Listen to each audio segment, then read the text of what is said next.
పాడదామండి.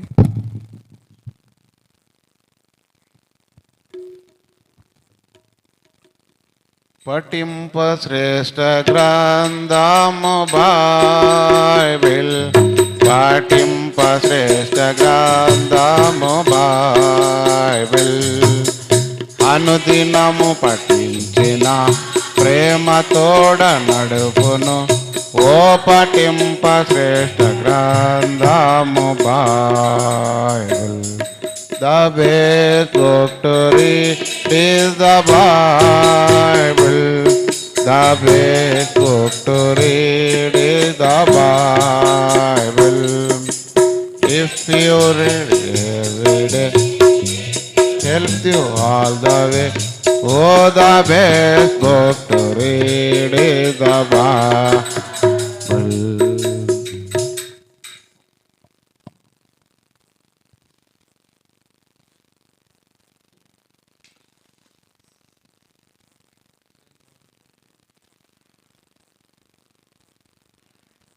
ప్రభు యొక్క కృపను బట్టి మనం బైబిల్ పట్టణమును ధ్యానిస్తున్న అంశంలో చూడండి, మొదటి సమూయేలు గ్రంథము 30వ అధ్యాయం.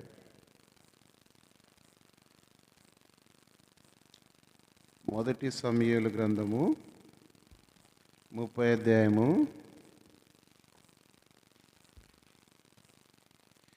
18, 19 వచనాలు అందరు కలిసి చదువుకుంటాము.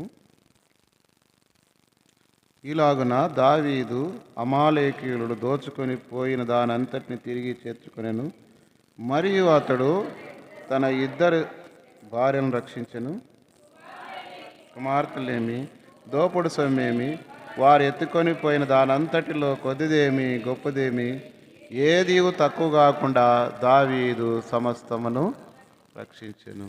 దావీదు సమస్తమును సంపాదించెను, రక్షించెను. ప్రభు సాయం కొరకై దేవుడు మనకిచ్చినటువంటి సార్వత్రిక సంఘ వాగ్దానములో 2వ వాగ్దానము, దావీదు సమస్తమును సంపాదించుకొనెను, రక్షించెననేటువంటి వాగ్దానం. మొదటి సమూయేలు గ్రంథం 30వ అధ్యాయం మరి 19 వచనం ఆధారం చేసుకొని ఈ మాట. మరి దావీదు జీవితమును గురించి మనం ధ్యానిస్తూ వస్తున్నాం. దావీదు సమస్తమును సంపాదించుకున్నాడు అన్నప్పుడు దావీదు ఏమేం పోగొట్టుకున్నాడు ఆ విషయాలను కూడా మనం ధ్యానించాలి. పోగొట్టుకున్న వారిని తిరిగి ఏ రీతిగా పొందుతూ వచ్చినాడు. దానికి ముందుగా దావీదు జీవితంలో ఈ వాగ్దానానికి ముందున్నటువంటి చరిత్రను మనము కొంతవరకు మరి ధ్యానిస్తున్నాం. పైన బైబిల్ పట్టణంలో దావీదు యొక్క లక్షణాలను చూస్తూ వచ్చినాం. దావీదు ఎలాంటి వాడు, దావీదు మరి ఏ రీతిగా ఏ విషయాల్లో నైపుణ్యత కలిగి ఉన్నాడు, ఏ రీతిగా మరి ఎన్నిక లేని వాడుగా ఉన్నప్పటికీ దేవుడి ఏర్పాటు దావీదుకి తెలియకుండానే దావీదుని దేవుడు ఏర్పాటు చేసుకొని కోరుకున్నట్లుగా మనం చూస్తూ వచ్చాం. దాని కొరకై గొర్రెలు కాస్తున్నటువంటి దావీదును తన అన్నలను చూడడానికి వెళ్ళినప్పుడు, గొల్యాతుతో యుద్ధంలో తలపడినప్పుడు, మరి విజయం పొందుతూ వచ్చినప్పుడు, మరి అక్కడ ఉన్నటువంటి స్త్రీలు దావీదు విజయం బట్టి పాట పాడుతూ వచ్చినప్పుడు సౌలుకు అసూయ కలుగుతూ వచ్చింది. అయినప్పటికీ కూడా దావీదు సౌలుకు దురాత్మ వచ్చినప్పటికీ మరి చమత్కారంగా సితారం వాయించి దురాత్మ వెలుగొడుతూ వచ్చినాడు, సుబుద్ధి కలిగి ప్రవర్తిస్తూ వచ్చినాడు అని కొన్ని సంగతులు దావీదు అనుభవంలో ఉన్నటువంటి సంగతులు మనం కొన్ని చూస్తూ వచ్చినాం. 18వ అధ్యాయం వరకు, మొదటి సమూయేలు 18వ అధ్యాయంలో కొన్ని సంగతుల వరకు మనం చూస్తూ వచ్చినాం. మరి ఈ రాత్రికాల సమయంలో కూడా దావీదు ఆ సంగతులు ధ్యానించడానికి ముందుగా కొన్ని విషయాలు మనము ఈ రాత్రి చూస్తూ వస్తాం. దావీదు సమస్తమును పోగొట్టుకున్నాడు, తిరిగి సంపాదించుకున్నాడు. దానికి ముందుగా అతని జీవితంలో కలిగిన సంఘటనలు చూస్తూ వస్తాం.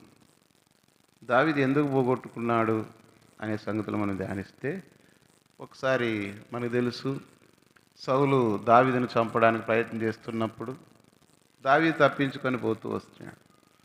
మళ్ళీ 19, 20 అధ్యాయాల్లో చూస్తూ వచ్చినప్పుడు మరి తప్పించబడుట, పారిపోటు చూస్తున్నాం. అంతేకాకుండా 21లో ఇదే ఆకీసురాజు చూడండి ఆ మాట. మొదటి సమయాల గ్రంథం 21 అధ్యాయంలో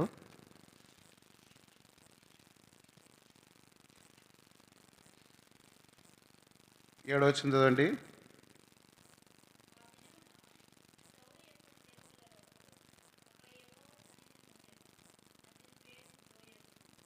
ఒక్క మాట, ఒక్క నిమిషం. 10 వచ్చిన.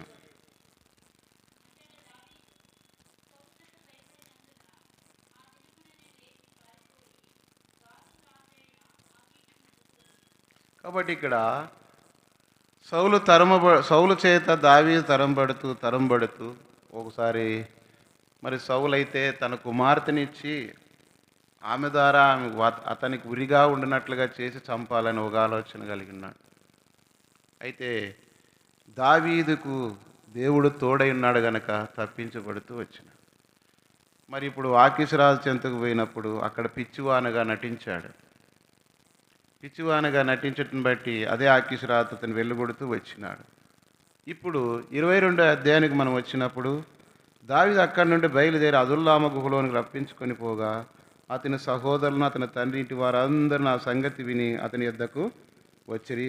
మరియు ఇబ్బంది గల వారందరూ, అప్పులు చేసుకుని వారందరూ, అసమాధానముగా నుండి వారందరూ అతని యొద్ద కూడుకొనగా అతడు వారికి అధిపతి ఆయను. అతని యొద్దకు ఎక్కువ తక్కువ 400 మంది వచ్చి ఉండిరి. దావీదుతో దాదాపు 400 మంది సమకూర్చబడుతూ వచ్చినారు. అరణ్యంలో అదుల్లాం అనేటువంటి గుహలో వారందరూ కూడా తలదాచుకున్న పరిస్థితి. అలాంటి సమయంలో అయినప్పటికీ ఈ యొక్క సౌలు దావీదుని చంపాలని వెతుకుతూ వెళ్ళినప్పుడు ఒక గుహలో దావీదుకు దొరుకుతూ వచ్చినప్పటికీ అతడు చంపక వదిలేస్తూ వచ్చాడు. మరొక సమయంలో కూడా మరి దావీదుకు సౌలు దొరికినప్పటికీ మరి అతడు చంపకుండా వస్త్రాన్ని మాత్రమే మరి కోసినట్టుగా మనం చూస్తూ వస్తాం. 2 పర్యాయములు దావీదుకు సౌలు దొరికినప్పటికీ చంపక వదిలేశాడు. కారణం ఏమంటే సౌలు యెహోవా చేత అభిషేకించబడిన వాడు అన్నటువంటి దేవుని భయం కలిగిన వాడు. మరి దేవుని భయం కలిగినటువంటి దావీదు జీవితంలో మరి సౌలు చేత తరంబడుతూనే ఉన్నాడు. ఇప్పుడు చదవండి 23 అధ్యాయము 14 వచనం.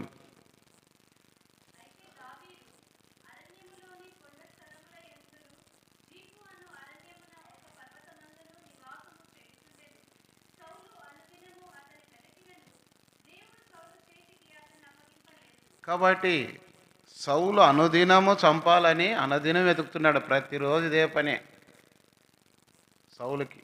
రాజ్యముల గురించి కానీ, రాజ్యంలో ప్రజల గురించి కానీ, బాగోగుల గురించి లేదు. కేవలమును దావీదును చంపాలా. ఎందుకంటే దుష్టుడు దౌష్ట్యమును విత్తుటం బట్టి కీడును కోయునని సామెతలు. అతని మనసు, తన హృదయంలో ఉన్న ఆలోచన అంతా కూడా దుష్టబుద్ధి.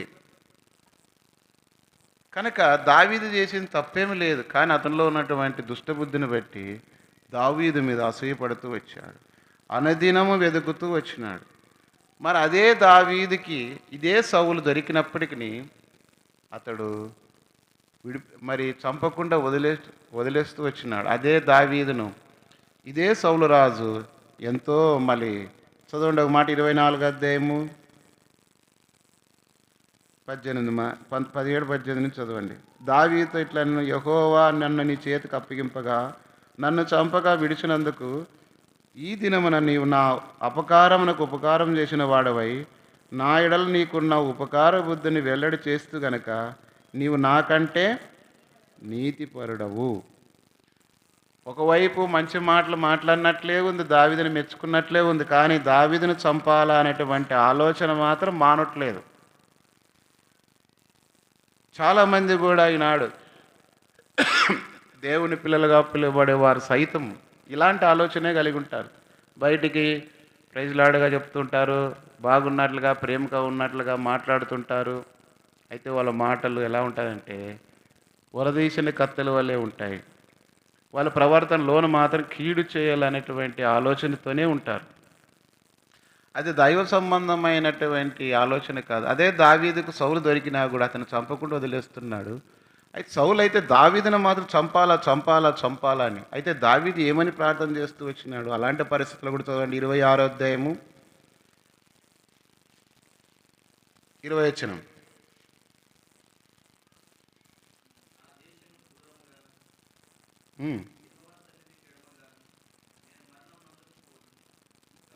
మరణం నొందకపోదును గాక. ఒకడు పర్వతముల మీద కౌజుపిట్టను తరిమినట్టు ఇశ్రాయేలు రాజువై నీవు మిన్నల్లిని వెదుకుటకై బయలుదేరి వచ్చితివి. ఎంత దావీదంటే, నా దేశమునకు దూరంగా, ఇప్పుడు అరణ్యంలో ఉన్నాడు కాబట్టి, పరాయి దేశంలో ఉన్నాడు కాబట్టి, దేవునింటికి దూరంగాను నా యొక్క మరణమును మరి ఒకానొక సమయంలో ఎట్లాంటి 20 అధ్యాయం చూడండి ఒకసారి. నాకును మరణమునకు అడుగు మాత్రమే దూరం అంటాడు. 20 అధ్యాయం అనుకుంటాను,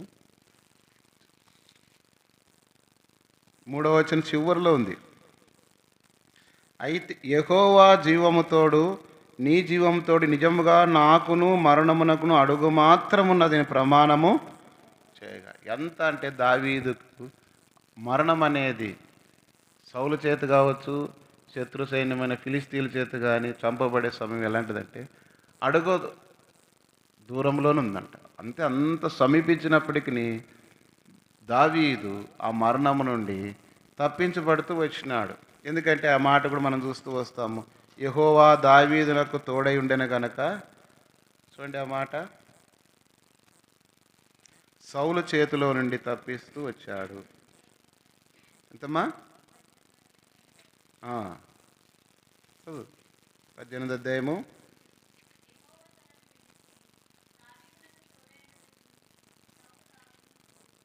కాబట్టి సౌలు చేతిలో నుండి తప్పించబడింది.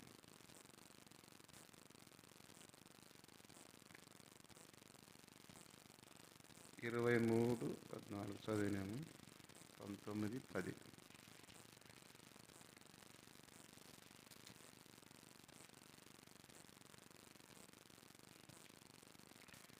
కాబట్టి ఒక చోట రాయబడింది కానీ గుర్తులేదు వచనము. యెహోవా దావీదుకు తోడై ఉండెను గనక అతడు తప్పించబడుతూ వచ్చెను అనే మాట ఉంది. కాబట్టి దేవుడు దావీదుకు తోడై ఉన్నాడు గనక అనేకమైన పరిస్థితులన్నింటిలో కూడా దావీదు తప్పించబడుతూ వచ్చాడు. ఎంతగా దేవుని మీద ఆధారపడినాడు. అక్కడేమో గొల్యాతు యుద్ధానికి వెళ్ళినప్పుడు ఇశ్రాయేలు దేవుని పక్షంగా తను గొల్యాతు మీద విజయం పొందుతూ వచ్చినాడు. జీవం కలిగిన దేవుని పక్షాన్ని నీతో నేను యుద్ధము చేసినప్పుడు దేవుడు నిన్ను నాకు చేతికి అప్పగించునని విశ్వాసంతో మాట్లాడాడు. ఇప్పుడైతే సౌలే తనను తరుముతూ వచ్చినప్పుడు పారిపోతూ వచ్చినాడు. పారిపోతూ చివరికి ఏమైపోయిందంటే, ఇప్పుడు 27 అధ్యాయము మొదటి వచ్చింది చదవండి.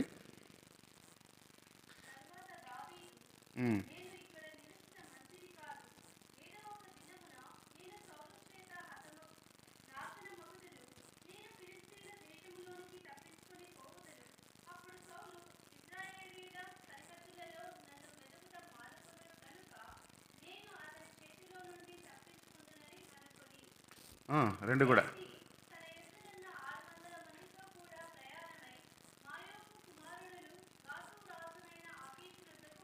కాబట్టి ఒకప్పుడేమో 21 అధ్యాయంలో ఆకీషు రాజు దగ్గరకు వచ్చినప్పుడు పిచ్చివాని వలె ప్రవర్తించడం వలన ఆకీషు రాజు నుండి తప్పించబడుతూ వెళ్ళగొట్టబడుతూ వచ్చినప్పుడు, ఇప్పుడు సౌలు తరబట్టును బట్టి ఈ యొక్క గాతువాడైన గొల్యాతు మనకు తెలుసు, ఫిలిస్తీయుడు. ఇవన్నీ కూడా ఫిలిస్తీ దేశంలో ఒక ప్రాంతం. ఇప్పుడు గాతు అనే ప్రాంతానికి రాజు ఇప్పుడు ఆకీషు వద్దకు వచ్చాడు. అనేక సార్లు దేవుని పిల్లలు కూడా ఏమైపోతారంటే, కొన్ని వచ్చిన శ్రమలు లేదంటే శోధనలు పరిస్థితులను బట్టి విశ్వాసం నుండి తొలగిపోయి దేవుని నుండి తమ యొక్క మనసులను చెరుపుకొని, అంటే తరలించుకొని మరొక మార్గంలో పోవడానికి మరొక విధానంగా తమను తప్పించబడినట్లుగా శోధించబడి వారు ఏం చేస్తూ వచ్చారంటే దేవుని విడిచి వేరొక మార్గంలో పోవడానికి ఇప్పుడు ఫిలిస్తీన్లు ఇశ్రాయేలు ప్రజలకు వ్యతిరేకంగా నడుచుకుంటున్నారు. మళ్ళీ ఇశ్రాయేలు రాజు ఇశ్రాయేలుడైనటువంటి ఇశ్రాయేలు ప్రజల పక్షానికి యుద్ధంలో విజయం పొంది దావీదు ఇప్పుడు ఫిలిస్తీన్ల రాజ్యములో గాతువాడైన ఆకీషు రాజు దగ్గరికి వచ్చాడు. కాబట్టి దీనికి మనకు మార్గం ఏం చూపిస్తుంది చూడండి. ఒక మాట, 1 కొరింథీయులకు రాసిన పత్రిక 10:13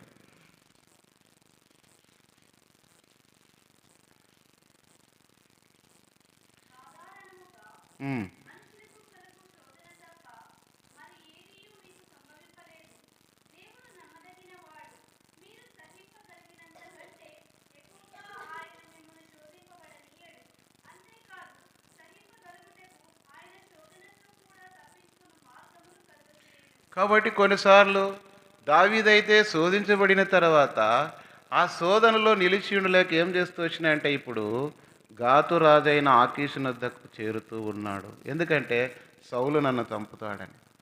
ఒకవైపు చూసినట్లయితే తనకు కలిగిన పరిస్థితుల మధ్యలో మనం అనుకుంటాము సౌలు తరుముతున్నప్పుడు చంపడానికి వచ్చినప్పుడు మళ్ళీ దావీదు చేసింది ఏం తప్పేం కాదు కదా అనుకుంటాం. అయితే దేవుని ప్రజలుగా దేవుని మీద ఆధారపడి ఒక మాట చదివితే మంచిదేమో. చదవండి. కీర్తనలు 16:8.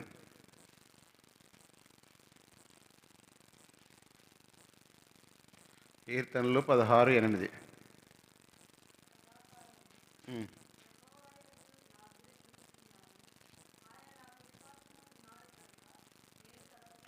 కాబట్టి దావీదు ఎలాంటి వాడు? సదాకాలం యెహోవా యందు నా గురి నిలుపుచున్నాను, ఆయన నా కుడి పార్శ్వమందు ఉన్నాడు గనక నేను. మరి ప్రతిదినం అనుదినము సౌలు చేతుల్లో నుండి కాపాడినటువంటి దేవుడు ఇప్పుడు తనను కాపాడలేడా? ఇప్పుడు తను ఏమనుకున్నాడు? 27:1 ప్రకారము చదవండి.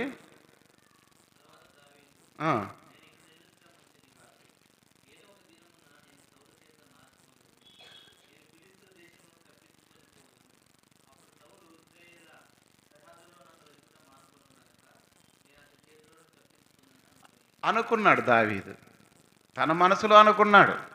అంటే తనకు వచ్చినటువంటి ఆ పోరాటంలో దేవుని పక్షంగా మళ్ళీ గాతువాడైనటువంటి గొల్యాతులో యుద్ధ నుండి తప్పించబడిన వాడు అనేకమంగా యుద్ధాలు చేసినప్పటికీ వాటి నుండి విజయం పొందుతూ వచ్చినాడు. సౌలు ఎన్నో రకాలుగా తను చంపడానికి ప్రయత్నం చేసిన సందర్భాలు అన్నిటిలో చరిత్రకారుల ప్రకారం 33 సార్లు సౌలు చేతిలో నుండి తప్పించినాడని. 33 సార్లు తప్పించాడు. మళ్ళీ అన్నిసార్లు దావీదును దేవుడు తప్పిస్తూ వచ్చినప్పుడు మరి తను తప్పించలేడా? తన శోధన మొదలైంది. నేను ఇక్కడ ఉండట మంచిది. కాబట్టి మనం కూడా చాలాసార్లు ఏమనుకుంటామంటే కొన్ని దేవుని పిల్లలుగా ఉన్నప్పుడు కొన్ని వచ్చే పరిస్థితులను బట్టి ఈ పరిస్థితుల్లో మనం ఉండలేము లేక ఏదో రకం కానిలేని సొంత ఆలోచన, సొంత నిర్ణయం, సొంత పద్ధతుల్లో మనం వెళ్ళడానికి ప్రయత్నం చేస్తాం. అయితే దేవుని వాక్యంలో ఏముందంటే శోధన సహించువాడు దేవుడు. నీకే కాదు, అనేక మంది బైబిల్లో భక్తులకు శోధన వచ్చినాయి. ఒకసారి చూడండి ఆ మాటలు మనం చూసినట్లయితే ఎబ్రీ పత్రిక 2వ అధ్యాయము 18 ఒకరు 4వ అధ్యాయము 15.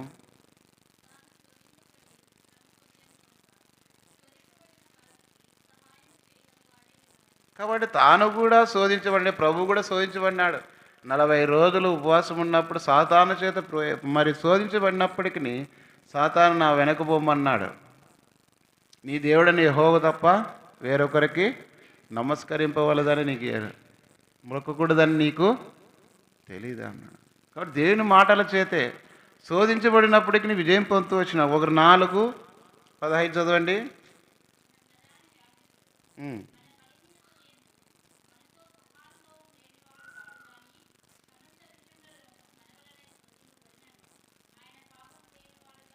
కాబట్టి సమస్త విషయములలోనూ మన వలనే శోధింపబడినను ఆయన పాపం లేనివాడుగా. కాబట్టి ఆయన కూడా శోధించబడుతూ వచ్చినాడు శరీరీతిగా ఈ లోకంలో ఉన్నప్పుడు. ఆయనకంటే ఎక్కువగా మనం శోధించబడలేదు సుమా. శత్రువైన సాతానుడు అనేకమైన పర్యాయములు మన విషయంలో శోధించబడినప్పుడు దేవుడు మనకిచ్చే ఆదరణకరమైన మాట ఏమంటే 12వ అధ్యాయం ఎబ్రీ పత్రిక 3-4 వచనాలు. ఎబ్రీ పత్రిక 12వ అధ్యాయం 3-4 వచనాలు. మీరు అలసట పడకయు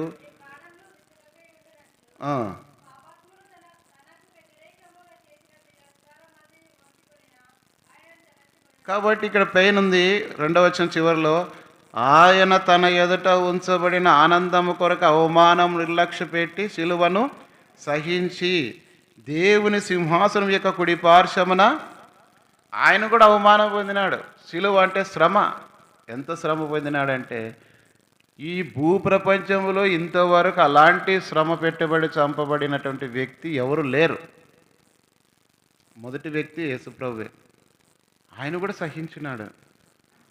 అయితే చివరికి దొంగలు, సైనికులు అందరూ కూడా అవమానపరిచిన అవన్నీ, తండ్రి వీరు ఏమి చేయుచున్నారు, వీరు ఎరగను కనుక వీరిని. కాబట్టి మన జీవితంలో కూడా వచ్చే పరిస్థితులను బట్టి దైవ సంబంధమైన ఆత్మీయ జీవితంలో నిలిచి ఉండకుండా మరొక మార్గంలో వాటిని మనం తప్పించుకోవడానికి ప్రయత్నం చేసినట్లయితే అది మనం శోధనకు నిలిచిన వారమై దేవుని ఏర్పాటు, దేవుని సంకల్పము, దేవుని చిత్తంలో ఉండి తొలగిపోయిన వారం అవుతాం. కాబట్టి ఇక్కడ దావీదును దేవుడు ఏర్పాటు చేసుకున్నాడు కాబట్టి సౌలు చేత తరమపోవుట అనేక రకంగా దేవుని ఏర్పాటులో అనేకమైన అనుభవాలు నేర్చుకోవడానికి అనుమతి ఇచ్చినాడు. ఒకవేళ వచ్చింది అనుకో, ఇప్పుడు మనం చదువుకున్న ప్రకారం చదవండి. 1 కొరింథీ 10:13 ప్రకారం, సాధారణముగా మనుషులకు కలుగు శోధన తప్ప మరి ఏది మీకు సంభవింపలేదు. మనుషులకు వచ్చేది మొదటిది. రెండవ, దేవుడు నమ్మదగిన వాడు, మీరు సహింపగలిగినంత కంటే ఎక్కువగా ఆయన మిమ్మను. మొదటిదేమో సాధారణంగా మనుషులకు వచ్చే అంతే మనకు శోధన వస్తుంది. రెండోది, మనం సహింపగలిగినంత దానికే అంతే వస్తుంది. మూడవది చూసినట్లయితే చూడండి, ఆయన శోధనలో కూడా తప్పించుకొని మార్గమును కలుగు చేస్తూ. ఒకవేళ వచ్చింది అనుకో, ఇప్పుడు దావీదుకు వచ్చింది, అయితే సౌలు చేతిలో దొరికినప్పటికీ దొరకకుండా గుహలో అయిపోయింది. గుహలో దావీదు ఉన్నాడు, సౌలు అదే గుహలోనికి శంఖానవర్తికి పోయినాడు. అయిపోయింది, దొరికినాడు అనుకున్నాడు. ఒకానొక సమయంలో మరి కూర్చున్నాడు, ఈటతో విసిరితే దేవుడు ఆ ఈటను తప్పించినట్లుగా చూస్తున్నాం. సౌలు గురిపెట్టి ఈట విసిరినాడంటే తప్పించుకోవడానికి అవకాశం లేదు. కానీ అలాంటి ఈటలో నుండి కూడా తప్పించబడుతూ వచ్చినాడు. మన జీవితంలో కూడా ఏదైనా సరే దేవుడు మనకు కొన్ని పరిస్థితులు అనుమతించినప్పుడు వాటిలో మనం నిలిచి ఉండాలి. శోధనకు నిలిచిలేక మనుషుల మాటలు విని పరిస్థితుల వైపు చూసి దేవుని ఏర్పాటు, దేవుని వాక్యం వెలుగులో మనం నిలిచి ఉండకపోయినట్లయితే, నేను నిన్ను పుటం వేస్తుని వెండిని వేసినట్లు కాదు, ఇబ్బంది కొలంలో నేను నిన్ను పరీక్షించి. కొన్నిసార్లు దేవుడు మన విశ్వాసాన్ని పరీక్షించడానికి కొన్ని పరిస్థితులు అనుమతించినప్పుడు మన విశ్వాసాన్ని కాపాడుకోవాలా. విశ్వాసం కాపాడుకోకుండా విశ్వాసాన్ని పోగొట్టుకోవడానికి ఆయా పరిస్థితులు అనుమతించినప్పుడు వాటిలో నిలిచి ఉండకుండా మనం తప్పిపోయినట్లయితే దేవుని ఎదుట నుండి, దేవుని మార్గంలో నుండి, సంకల్పంలో నుండి తొలగిపోయి నష్టాన్ని ఒకడు యెరూషలేము నుండి ఎక్కడ పోతున్నాడు?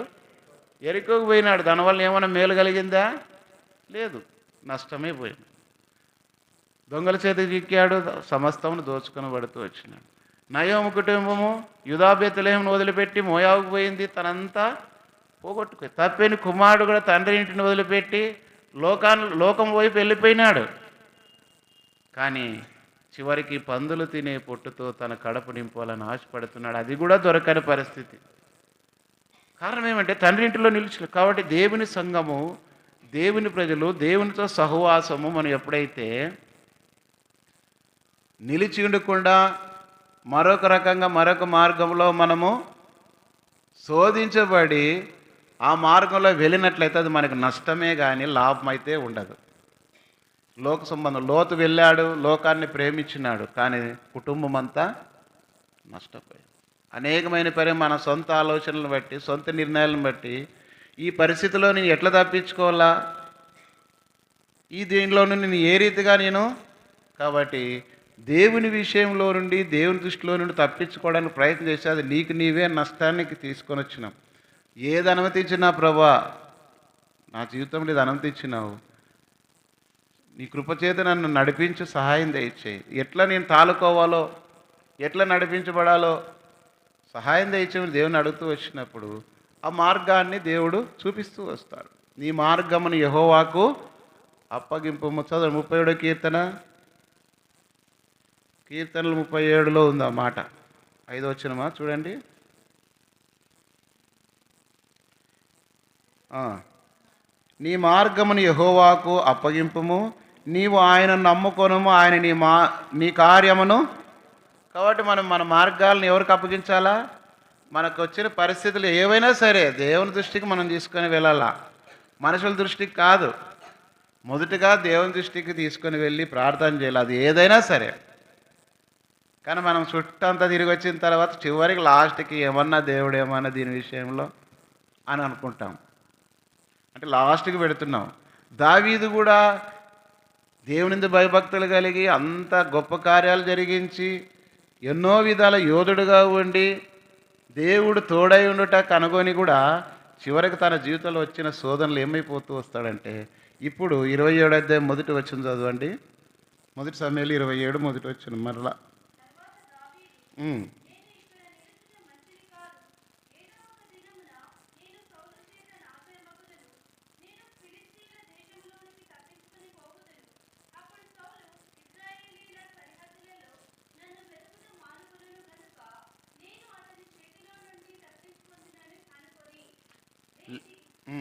తన యొద్ద నిన్న 600 మందితో కూడా ప్రయాణమై మాయోకు కుమారుడను గాతు రాజైన ఆకీషునొద్దకు వచ్చాను.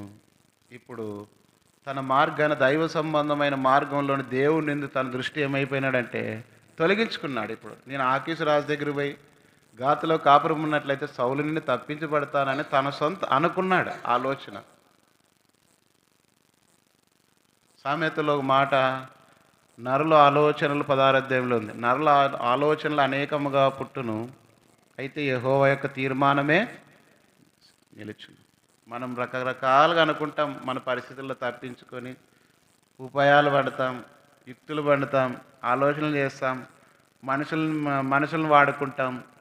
కొంతమంది రకరకాల వాళ్ళకు ఉన్నటువంటి పరిధిలో కొన్ని పరిస్థితులు వాళ్ళతో ఉన్నటువంటి వాటిని ఉపయోగించుకొని వాళ్ళ పనులు జరిగించుకోవాలనుకుంటారు. అయితే అది నీ ఆలోచన. ఈ లోకపు జనులు బహు యుక్తిపరులై ఉన్నారని. యుక్తి కుయుక్తి సాతాను సంబంధమైనది, దైవ సంబంధమైనది యథార్థత, దేవుని సన్నిధిలో నీతి భక్తి కలిగి. కాబట్టి దైవభక్తి గొప్ప లాభసాధకమైనది. ఎట్లుండాలంటే దేవుని మార్గం నడుస్తున్నప్పుడు దేవుని వాక్యానుసారంగా నడుచుకోవాలి. ఇప్పుడు ఇంత చేసిన దావీదు ఇప్పుడు ఏమైపోయినాడే, తప్పించుకోవడానికి ఉపాయం పన్ని ఆకీషునొద్దకు చేరాడు.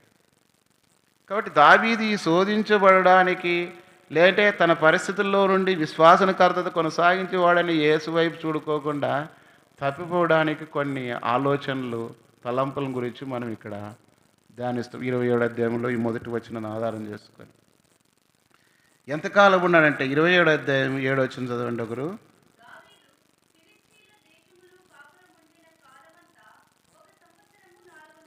కాబట్టి ఇక్కడ పైన ఆలోచనలు, ఆకీసు సిక్లగను గ్రామమును ఆ దినం అతనికి ఇచ్చాను, కాబట్టి నేటి వరకు సిక్లగు యుధారాజుల వశమున. కాబట్టి సిక్లగ్ అనే ప్రాంతాన్ని ఆ రాజు ఆకీషు రాజు ఆధీనంలో ఉంది. అయ్యా దావీదు, నువ్వు వెళ్ళి ఆ యొక్క సిక్లగులో నీవు నీ కుటుంబీకులు బంధువులంతా కాపురం ఉండండి అని చెప్పేసి వాళ్ళకు ఒక ప్రాంతాన్ని, గ్రామాన్ని ఇచ్చేసినాడు. దావీదు అక్కడ 1 సంవత్సరం మీద 4 నెలలు అక్కడ కాపురం ఉన్నట్లుగా మనం చూస్తూ ఉన్నాం. అంటే తనకు తానుగా ఆ యొక్క అపాయం నుండి లేదంటే సౌలు నుండి తప్పించుకోవాలని యొక్క ఆలోచనతో ఉన్నాడు తప్ప దేవుని మీద ఆధారపడలేదు. దేవుని మీద ఆధారపడుకోకుండా తన దృష్టి మళ్లించడానికి తనలో ఉన్నటువంటి ఆలోచన అనుకున్నాడు కదా, అది ఏమనుకున్నాడనే విషయాలు చూస్తే, మొదటిది తన చుట్టూ ఉన్న పరిస్థితులు చూశాడు. ఏముండే తన చుట్టూ పరిస్థితులు అంటే, ఒకవైపు ఏమో ఈ 600 మంది వాళ్ళు కూడా ఎట్లున్నారు, అసమాధానంగా ఉన్నారు, అప్పుల బాధలు ఉన్నారు, అనేక సమస్యలతో నిండుకున్నవారు. తనకే పరిస్థితి బాగలేదంటే వీళ్ళు మళ్ళీ ఒకటి నాకు చేరినారు భారం.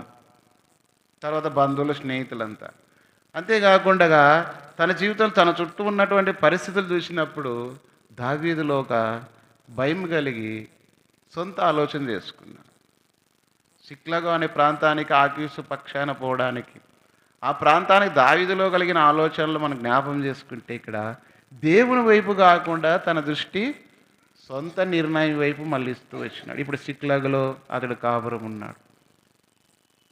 మనకు తెలుసు రెండవ పరిస్థితి మనం చూసినట్లయితే తన పరిస్థితులకు కారణమైన వ్యక్తిని చూచాడు. మొదటిదేమో తన చుట్టూ ఉన్న పరిస్థితులను చూసినాడు. బహుశా 600 మందికి కావాల్సినటువంటి వసతులు, ఏర్పాట్లు అన్నీ చూసినప్పుడు దావీదుకి ఎట్లా చేయాలో అర్థం కాలేదు. కాబట్టి ఏదో రకంగా అట్లా పోయి బ్రతకచ్చు కదా అనే ఆలోచనతో బతుకుంటే ఉప్పు అమ్ముకొని బతకచ్చు అంటారా, ఊపిరుంటే ఉప్పు అమ్ముకొని బతకచ్చు అంటారు కదా, అట్లా సొంత ఆలోచనతో వెళ్ళిపోయినాడు. తన పరిస్థితులను చూస్తూ వచ్చినప్పుడు తనలో సొంత ఆలోచనలోకి వెళ్ళిపోయినాడు. రెండవది చూసినప్పుడు తన పరిస్థితులకు కారణమైన వ్యక్తిని చూసినాడు.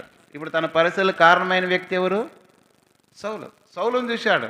సౌలు నన్ను ప్రతిరోజు కూడా చంపాలనుకుంటున్నాడు కనుక నేను తప్పించుకొని పోవడం మంచిదే అనుకున్నాడు. కానీ దేవుడు నన్ను తప్పిస్తాడు అనుకోలేదు. కానీ మనగా ఏదైనా సమస్య వచ్చినప్పుడు, పరిస్థితి ఏర్పడినప్పుడు మనంగా ఆలోచించుకున్నట్లయితే ఆయన మిమ్మల్ని గురించి చింతిస్తున్నాడు. మన చింత యావత్తు ఆయన మీద మనం మొయ్యలేం. కానీ దేవుని మీద నీ భారం యెహోవా మీద మోపము. చదవండి 55వ కీర్తన 22వ వచనం. కీర్తనలు 55:22. నీ భారం యెహోవా మీద మోపము.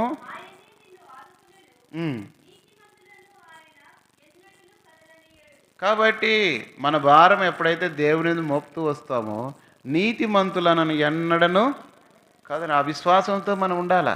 ఇక్కడ దావీదుల విశ్వాసమును తొలగిపోయి జరిగిన పరిస్థితులు తన మనసులో అనుకొని వెళ్ళిన పరిస్థితి. ఒకటేమో తన చుట్టూ ఉన్న పరిస్థితులు చూసి విశ్వాసం నుండి తొలగిపోయినాడు, సిక్లగులో కాపురం ఉన్నాడు. రెండోది చూసినప్పుడు తన పరిస్థితికి కారణమైన వ్యక్తిని చూస్తున్నాడు. కొన్నిసార్లు మనకు ఇతరులను చూసి మనం ఏం చేస్తామంటే కృంగిపోయి ఆ వ్యక్తి విషయంలో దేవుని దూరం అవుతాం. కొన్నిసార్లు అంటారు కదా, వాళ్ళని బట్టి నేను మందిరానికి పోను, వాళ్ళు నాకు ఇట్లా చేసినారు కాబట్టి నేను ఇట్లా చేసిన మాట్లాడను, లేదంటే వాళ్ళని బట్టి ఇది కాబట్టి చెయ్యను, ఇంకా రకరకాలుగానే చెప్పుకుంటూ పోతే మనకు జరిగిన సమస్యలు అంతా. వాళ్ళు మళ్ళీ అన్నీ ఉండి కూడా తన హృదయాన్ని దేవుడి నుండి తొలగించుకొని కూడా మనం ఏం చేస్తాం? ప్రార్థనలు చేస్తాం, ఆరాధన చేస్తాం. ప్రభు బలలో పాలు పొందినప్పుడు దేవుడు వాటిని అంగీకరిస్తాడా? నీ ఇష్టం కొద్దీ నువ్వు నడుచుకుంటున్నావు కాబట్టి నువ్వు చేసినవి దేవుడు ఏవి అంగీకరించు. శోధించబడిన పాపాత్ములు తనకు వ్యతిరేకముగా చేసిన తిరస్కారం అంతా ఓర్చుకుని ఆయనను తలచుకుని పరిస్థితుల కారణమైన వ్యక్తిని సౌలును చూసినప్పుడు అయ్యో ఈ వ్యక్తిని బట్టి నాకు అపాయం ఉంది కనుక నేను ఈ దేశంలో ఉండకూడదని వెళ్ళిపోయినాడు. మనం కూడా కొన్నిసార్లు కొంతమంది ఏం చేస్తారంటే సంఘాలు మారుస్తుంటారు. ఆ వ్యక్తి నుంచి మాకు ఇట్లా జరిగింది, అట్లా జరిగింది. కాబట్టి అలా మార్చాలనుకుంటే మేము ఎప్పుడో మార్చాల్సిందే మాకున్న పరిస్థితిని. ఎన్ని పరిస్థితులు వచ్చినాయి, ఎన్ని పోరాటాలు వ్యక్తిగతంగా, కుటుంబంగా, సంఘంగా అన్నీ వచ్చినా కూడా ఎవరు చూస్తూ వచ్చినామంటే ప్రభు మాట్లాడిన మాట హెబ్రీ పత్రిక 12వ అధ్యాయము 3వ వచనం ప్రకారము ఆయన ఎదుట ఉంచబడిన ఆనందము కొరకై అవమానం నిర్లక్ష్యపెట్టి సిలువను సహించి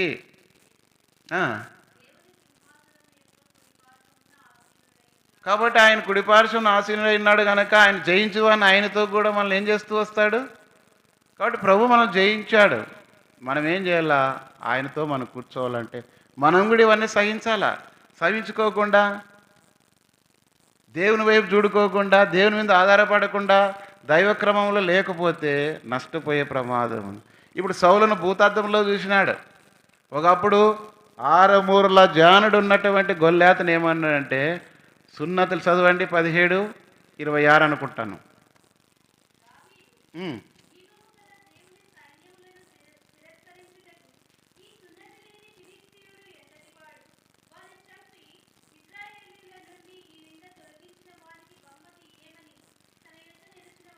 బాలుడుగా ఉన్న సమయంలో యుద్ధ నైపుణ్యం కలిగిన వాడు, పరాక్రమం కలిగిన వాడు, ఎంతో తనకంటే పెద్దవాడు, అలాంటి వ్యక్తిని చూసినప్పుడు ఈ సున్నతి లేని ఫిలిస్తీయుడు ఎంత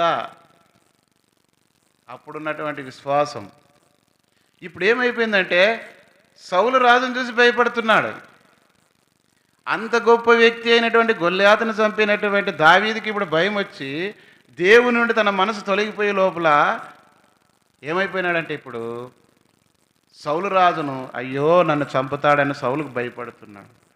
కానీ ఆ గొల్యాతు నుండి కాపాడిన దేవుడు, సౌలు చేతిలోని అనేక పర్యం రక్షించిన దేవుడు నన్ను కాపాడుతానటువంటి నమ్మకం, విశ్వాసము దావీదులో కోల్పోయినాడు. సొంత ఆలోచన ప్రకారం పోయాడు.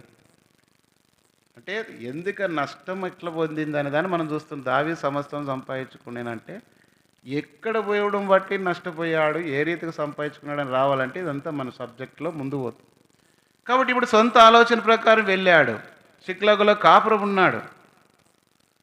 మనకు తెలుసు, కొన్ని త్వరగా చూడడానికి ప్రయత్నం చేస్తూ వస్తాం. విశ్వాసం లేకుండా దేవునికి ఇష్టడైట అసలు ఆయన వద్దకు వచ్చి వాడు ఆయన ఉన్నాడనియు ఫలము దయచేయమన్నాడనియు నమ్మవలను కదా. మనం అనేకసార్లు వస్తుంటాం, ప్రార్థన చేస్తుంటాం, కానీ నమ్మకం మనకే ఉండదు. దాటిపోగానే ఏందో చేసినామంటే చేసినాం అనుకుంటాం. మళ్ళీ ఎన్ని దినాలు చేసినా జవాబు లేదు. నేను ఫలానా దాని విషయంలో ఇట్లా పట్టుదలతో ప్రార్థన చేసింటే దేవుడు నాకు ఈ విషయంలో ఖచ్చితంగా నెరవేర్చినాడని చెప్పగలిగే స్థితి మనలో ఉండాలి. అది దేవునికి ఇష్టమైంది. అది విశ్వాసంతో. మీలో ఆవుగిందంత విశ్వాసం అంటే ఈ కొండను వెళ్ళి సముద్రంలో పడమంటే పరిభయపడు. అంటే కనీసం మనకున్న అంత కొండ ఎంత పెద్దగా ఉంటుంది, ఆవుగింజ ఎంత చిన్నగా ఉంటుంది. ఇంత ఆవుగింజతో అంత విశ్వాసం అంటే పెద్ద కొండ లాంటిది ఎక్కడ పడుతుందంట? సముద్రంలో పడనంటే ఏమని అర్థం అంటే కనిపించకుండా పోతుంది. సముద్రంలో పడిన కొండ ఇంకెక్కడ కనపడదు, మునిగిపోతుంది. మనకు ఆ సమస్య అనేదే కనపడకుండా దేవుడు తొలగిస్తూ వస్తాడు. అన్నాడు కదా యోహాను సువార్త 15:7, నా యందు మీరును మీ యందు నా మాటలు నిలిచి ఉండిన ఎడల మీకు ఏది ఇష్టమో అడుగుడు అది మీకు. మనంతా ఆయన మాట ఇచ్చి నెరవేర్చే దేవుడు కాదా? అయితే నువ్వు ఆయన యందు ఉండి అడగాల. ఆయన యందు లేకుండా, ఆయనకి ఇష్టంగా లేకుండా, విశ్వాసంతో అడక్కోకుండా ఏదో పెదవుల చేత ప్రార్థన చేసి వెళ్ళిపోతే దేవుడు ఇవ్వడు. ఏదో నీకు నచ్చినట్లుగా జీవించి ఆరాధన చేసి దేవుడు అంగీకరించడు. సుమా, నీ హృదయంలో దేవునికి స్థానం లేకుండా ప్రభుబలలో పాల్గొంటే దానివల్ల నీకు ఫలం లేదు, నష్టమే కానీ లాభం అయితే. ఇందువల్లనే మీలో అనేకులను బలహీనులు రోగులనై ఉన్నారు చాలామంది. కాబట్టి చాలామంది ఆత్మీయ జీవితంలో మెలకువ లేక దైవ సంబంధమైన శక్తి బలం లేకుండా ఉన్నారు. కాబట్టి దావీదు రెండో లక్షణం అంటే తన పరిస్థితి కారణమైన వ్యక్తి సౌలునే దృష్టి ఇచ్చినాడు, కానీ దేవుడు నా కాపరి కదా అనేటువంటి ఆలోచన మర్చిపోయాడు. మనం కూడా అనేకమైన పర్యాయములు దేవుని వైపు కాకుండా మనుషుల వైపు చూసి ఆయన ఇట్లా, ఈమె ఇట్లా, వాళ్ళు అన్నారు, వీళ్ళు అన్నారు, అది చేయలేదు, ఇది చేయలేదు, ఇది ఇట్లా, అది ఇట్లా, వాళ్ళే సరిగ్గా లేరు, వీళ్ళే సరిగ్గా లేరు, చెప్పేవాళ్ళే సరిగ్గా లేరు, నడిపించే వాళ్ళు సరిగ్గా లేరు అని చెప్పేసి ఏమైపోతామంటే మన విశ్వాసంలో వేడి నీళ్ళకి ఏం పోస్తారు? సన్నీళ్ళు పోస్తాయి. కాబట్టి నువ్వు చల్లగానైనా ఉండు, వెచ్చగానైనా ఉండు, కానీ నువ్వు వెచ్చగా ఉంటే నేను నా నోటి నుండి ఉమ్మి వేస్తానంటున్నాడు. మనము మందిరానికి ఏమో విశ్వాసులుగా వస్తాం, బయటికి పోయినాక లోకస్తుల్లాగా ప్రవర్తిస్తాం. అది నులివెచ్చని స్థితి. అలాంటి వారి విషయంలో దేవుడు ఏం చేస్తాడంటే నులివెచ్చని స్థితిలో మనము ఉమ్మి వేయుచున్నానంటే ఇష్టం లేని వ్యక్తులుగా దేవుడు త్రోసివేస్తాడు. కాబట్టి రెండో విషయం చూసినప్పుడు తన పరిస్థితి కారణమైనటువంటి వ్యక్తి సౌలునే చూస్తున్నాడు, కానీ దేవుని వైపు చూడలేకపోయినాడు. కాబట్టి మనం అలాంటి పరిస్థితులు అంటే వ్యక్తులను కాదు చూడాల్సింది, దేవుని చూసేది అలవాటు చేసుకోవాలి. విశ్వాసన కర్తయు దానిని కొనసాగించేవాడైనా సర్వ సృష్టికర్త అయినా మనం కలుగజేసిన వాడు, మన దినములు అన్నీ లెక్కించిన వాడు, అన్నీ చూస్తున్న దేవుడు మనకున్నాడు. కాబట్టి ఈ మనుషులు ఎంత ఆ గొల్యాతు విషయంలో మొదట మాట్లాడినటువంటి మాట దావీదు జీవితంలో మొదటగా బాప్తిస్మ ఇచ్చేటప్పుడు, పెండెళ్ళప్పుడు చేసినటువంటి ప్రమాణాలు కావచ్చు, బాప్తిస్మ ఇచ్చేటప్పుడు చెప్పిన సాక్ష్యాలు కావచ్చు, కొత్తగా రక్షణ పొందిన దినాల్లో ఉన్నటువంటి మాటలు తర్వాత రాను రాను లేవు. ఇంకా ఒకవేళ కాదమ్మా కాదన్నా ఏమంటే ఏం చేస్తావు, పరిస్థితులు అట్లా అయిపోయినాం.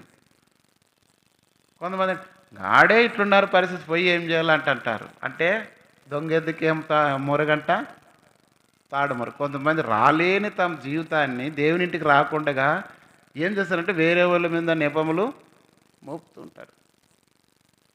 కాబట్టి ఇది దైవ సంబంధమైన లక్షణం. దావీదు జీవితంలో దేవుని వైపు కాకుండా సదాకాలము గురి ఆయన యొద్దే నేను నిలుపుచున్నాననే దావీదు ఇప్పుడు తప్పిపోయిన స్థితిలో వచ్చింది. ఇది రెండవది. మూడో లక్షణం తనను తాను చూసుకున్నాడు. ఇంత బలము, ఇంత సైన్యమును ఎదిరించే వ్యక్తి, ఇంత బలం కలిగిన వ్యక్తి ఇప్పుడు ఏమైపోయినాడు? తను తాను అంత గొల్లాతను చంపిన వ్యక్తికి ఇప్పుడు తనను తాను చూసుకోగానే ఏమైపోయినాడు? మనకి ఈ విషయాన్ని చూస్తే యేసుప్రభు శిష్యులలో ఒకడు ఉన్నాడు, ఆయన పేరు పేతురు. పేతురు ఏం చేసినాడంటే, యేసుప్రభు అందరు కలిసి దోణిలో పోతున్నప్పుడు తుఫాను వచ్చింది. మత్తయి సువార్త 14వ అధ్యాయంలో ఉంది విషయం. కాబట్టి తుఫాను వచ్చినప్పుడు అందరూ కూడా భయపడుతున్నారు. భయపడుతున్నప్పుడు యేసుప్రభు నీటి మీద నడుచుకుంటూ వచ్చినాడు. భూతమని భయపడినప్పుడు చదవండి, 28, 29 అనుకుంటాను, 14.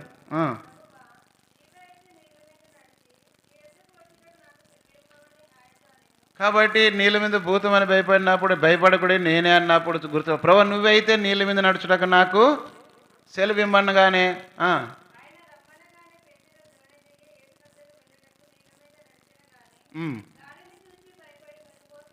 కాబట్టి ప్రభు రమ్మనగానే ఏమన్నాడు? నీళ్ళ మీద నడుచుకుంటూ పోయినాడు. నడుస్తూ నడుస్తూ పోతున్న సమయంలో ఒకసారి తనను తాను చూసుకున్నాడు. గాలిని చూసినాడు. గాలిని చూడగానే ఏమైపోయినాడు? అతడు భయపడి మునిగిపోసాగి. మనం కూడా దేవుని వైపు కాకుండా మన దృష్టి, మన హృదయం దేవుని వైపు కాకుండా విశ్వాసనకర్త దాన్ని కొనసాగించబడని యేసు వైపు మనము చూసుకోకుండా మనంతటికి మనం ఆలోచించుకొని మన బలమును, మన జ్ఞానమును, మన తెలివిని, మన డబ్బును, మన పరిస్థితులనే మనం చూసుకున్నప్పుడు మనం ఏమైపోతూ వస్తామంటే కృంగిపోతాం. కాబట్టి పక్షిరాజు అంట, అది కాల్చినప్పుడు దాని గురి అంతా ఆకాశం వైపు కింద పడినా కూడా ఏం చేస్తుందంట? నేను ఎగిరే స్థలం అక్కడ కదా అని ఉంది. అందుకే యెషయా గ్రంథం 40వ అధ్యాయము 31లో ఒక మాట రాయబడింది, 40:31. యెహోవా కొరకు ఎదురు చూచువారు నూతన బలం పొందుదురు, వారు పక్షిరాజు వలె రెక్కలు చాపి. పరిస్థితులు ఎన్నైనా సరే ప్రభు వైపు చూసినప్పుడు ఆ పక్షిరాజు వలె రెక్కలు చాపి పైకి. కాబట్టి విశ్వాస జీవితంలో మనం కూడా అనేక సార్లు మన యొక్క బలహీనతలను బట్టి అన్నాడు పౌలు, నేను ఎప్పుడు బలహీనను అప్పుడే బలవంతుడను. 2 కొరింథీ 12 రాయబడి. కాబట్టి మన బలహీనతల్లోనే తన శక్తి పరిపూర్ణమవుతుంది. మనం ఎప్పుడు బలహీనమో, ఎప్పుడు ప్రభువు చూస్తామో అప్పుడే ప్రభు మన పక్షం కార్యం జరిగిస్తూ వస్తాడు. అంతేగాని మన బలము, జ్ఞానము, మనకున్న విషయాలను బట్టి మనం చేయడానికి ప్రయత్నం చేస్తే అవి ఏమాత్రం కూడా దేవునికి మహిమకరంగా. కాబట్టి నా నీతికి ఆధారము దేవుడే మనకు ఆధారం కలగబట్టి ఆయన వైపే మనం చూసినప్పుడు సాగిపోయేవారుగా ఉంటారు. ఇది తనను తాను చూసుకున్నాడు కాబట్టి ఆ శోధనలో పడిపోయినాడు. 4వది చూసినట్లయితే తన చుట్టూ ఉన్న ప్రజలను చూశాడు. తన చుట్టూ ఉన్న ప్రజలు ఎలాంటి వారు? 22 చదవండి, 2వ వచనము.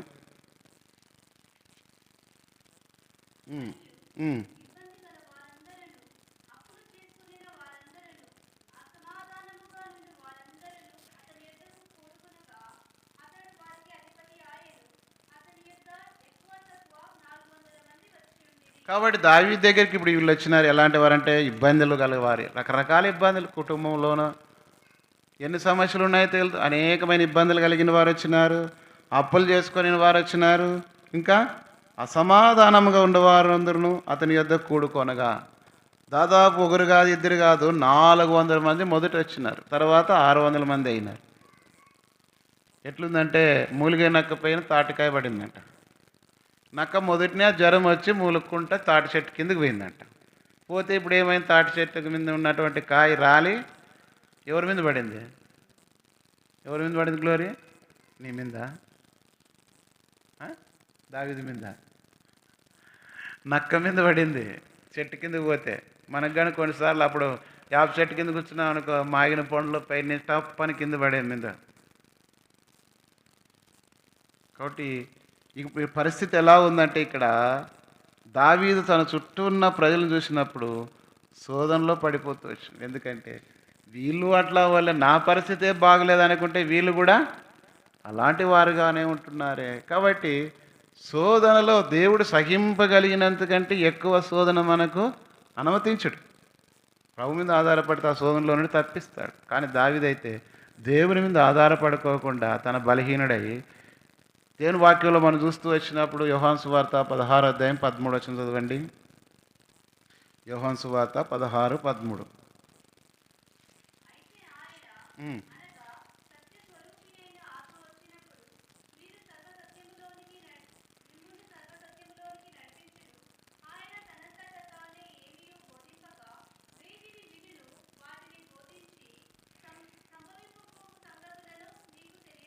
కాబట్టి అన్ని పరిస్థితుల సత్య స్వరూపైన ఆత్మ మనకు అర్థం కాకపోవచ్చు, కానీ దేవుడు ఆ విషయాన్ని తిరిగి అర్థమగునీతిగా దేవుడు నడిపించేవాడుగా ఉంటున్నాడు.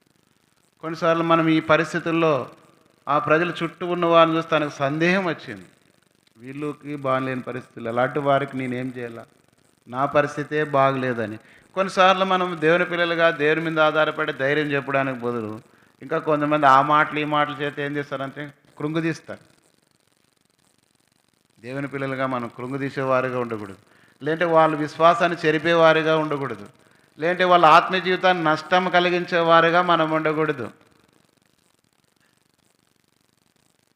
కాబట్టి ఇక్కడ చూస్తే దావీదు తను తాను చూసుకోవటం బట్టి ఎంతో సొంత మార్గం పోయి లాస్ట్కి వంకర మార్గంలోనికి పోతుంది. చదవండి ఇంకో మాట, యెషయా గ్రంథము 59:8. యెషయా గ్రంథము 59:8.